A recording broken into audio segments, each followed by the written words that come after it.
Saison en Europe. Dimanche, Syriza peut gagner et nous savons tous ce que nous attendons de cette victoire. Une page va se tourner.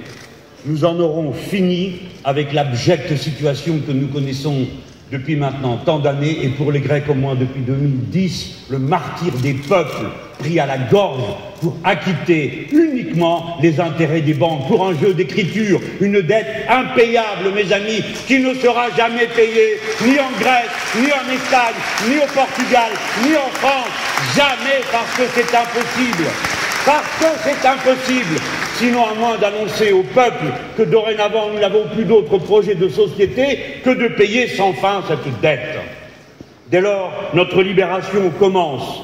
Nous en attendons un effet de domino et nous disons au peuple qui nous regarde, voyez, du moment que l'on est patient et opiniâtre dans la lutte, que l'on trace son chemin sans jamais faire aucun compromis pourri avec qui que ce soit, mais que l'on garde le visage pur et franc, le programme clair, alors on finit un jour ou l'autre par trouver le grand élan qui vous rejoint et vous permet de renverser la table. C'est ce qui va se passer à Athènes, et c'est ce qui se passera inéluctablement à Madrid, et c'est que se passera un jour à Paris. À Paris. D'abord parce qu'ils ont échoué. Les petits monsieur et madame je sais tout qui expliquaient comment on guérit les peuples. Ils ont échoué absolument. La dette est passée de 120% de la richesse produite par les Grecs à 190%. Ah, ils sont beaux les intelligents. Et voilà que je lis dorénavant que nous sommes au seuil de gagner, qu'au fond nous ne serions pas si Syriza que ça. Nous serions une sorte de variante social-démocrate. Ah oui, oui, une variante social-démocrate. Eh bien, faites-le, vous autres, les sociaux-démocrates étiquetés. Que n'avez-vous fait la décision de Syriza à remettre en cause la dette publique? Pourquoi ne proposez-vous pas d'augmenter le salaire minimum dans ce pays? Pourquoi ne faites-vous pas la réforme fiscale pour puiser l'argent là où il se trouve, c'est-à-dire chez les riches? Pourquoi n'instaurez-vous pas la gratuité de la santé et de l'électricité, puisque c'est dans le programme soi-disant social-démocrate de Syriza? Et pour nous mettre mal à l'aise, voilà qu'on nous amène le grand méchant loup de service. Alors il paraît que Madame Le Pen souhaite la victoire de Syriza. Et aussitôt on nous dit « Ah, vous êtes embarrassés », comme avant quand ils ne voyaient pas Syriza, qui ne nous parlait que d'aube dorée à chaque élection. Vous êtes embarrassés, n'est-ce pas? Les extrêmes se rejoignent, disent les très intelligents. Mais, comme d'habitude, ils ne font aucun travail.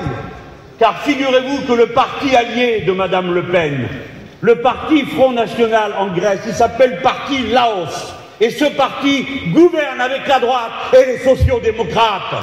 Et que c'est eux qui se sont réjouis, eux, à leur congrès, les Le Pen, de la victoire et de la présence dans le gouvernement de droite d'un ministre qui vient de leur rang. Alors maintenant, elle est mouillée jusque-là dans le système.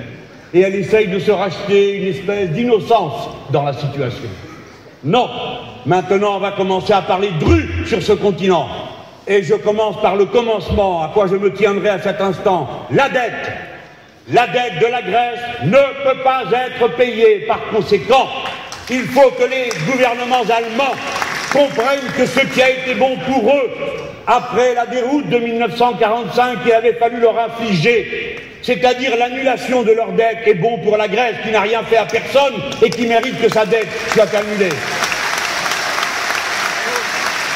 Je remercie Madame Merkel d'appeler à ne pas voter Syriza, car les conseils du gouvernement allemand sont les meilleurs renforts que nous puissions trouver pour voter pour Syriza.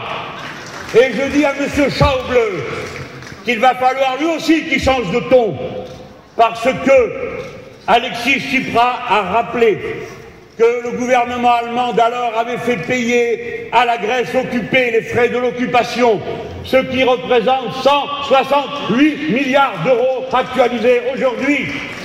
Et par conséquent, Alexis a dit que ce sera une de nos premières revendications que cette dette soit payée. Et je dis ceci, personne en France, aucun officiel, n'a le droit de dire que ce n'est pas le ton sur lequel on peut parler à propos des dettes du passé. Car c'est le gouvernement de M. Sarkozy qui a obtenu par une négociation, à moins que ce soit celui de Chirac, le paiement par la Fédération russe des dettes de l'emprunt russe qu'avaient annulé les bolcheviks, si bien que 400 millions ont été payés par le gouvernement russe en dédommagement de la dette et de l'emprunt russe passé avant la Première Guerre mondiale. Par conséquent, la dette des Allemands et du gouvernement allemand est exigible par le gouvernement grec de Tsipras. J'invite les puissances à bien réfléchir à ce qu'ils font, car s'ils restent sur le ton sur lequel est M. Schäuble, qui est de dire qu'on ne parle de rien, il leur en cuira. L'Allemagne a 60 milliards d'euros d'engagés dans le Fonds monétaire de stabilité européen. La France en a 50 milliards, l'Italie en a 40 milliards. Si Tsipras le décide parce qu'il parle trop fort, c'est lui qui appuiera sur le bouton nucléaire et tout cet argent partira en fumée.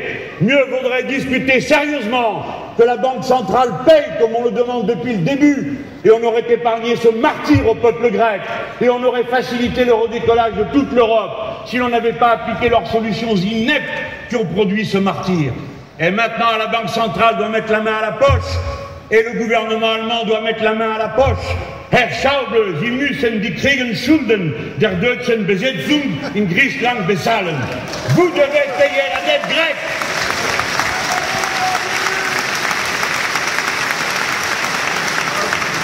Alors j'ai lu un papier pour lire l'allemand, parce que la dernière fois ça ne m'avait pas réussi d'improviser.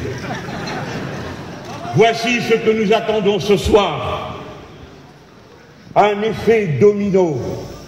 Mes camarades, mes amis, beaucoup aujourd'hui découvrent la bouche en cœur Tsipras et Syriza, et ils poussent l'audace jusqu'à venir me dire « Et vous, comment ça se fait que vous n'y arriviez pas ?» Ils ne l'avaient pas vu avant. J'ai connu Tsipras à 3,5. J'ai connu Tsipras acceptant une scission de son propre parti pour refuser d'aller collaborer avec le gouvernement du PASOK. Personne ne nous fera jamais oublier que c'est Georg Papandreou, président de l'Internationale socialiste, qui le premier a appliqué le premier plan d'austérité et capitulé séance tenante devant les décisions de la Troïka. Il n'est d'avenir qu'à la condition de rompre absolument avec le vieux monde pourri et commencer une nouvelle page de la belle histoire des peuples. Vive Syriza! Gloire à notre camarade Tsipras et à nos camarades qui ont en Grèce ouvert le chemin dans lequel nous nous engageons avec vaillance et courage.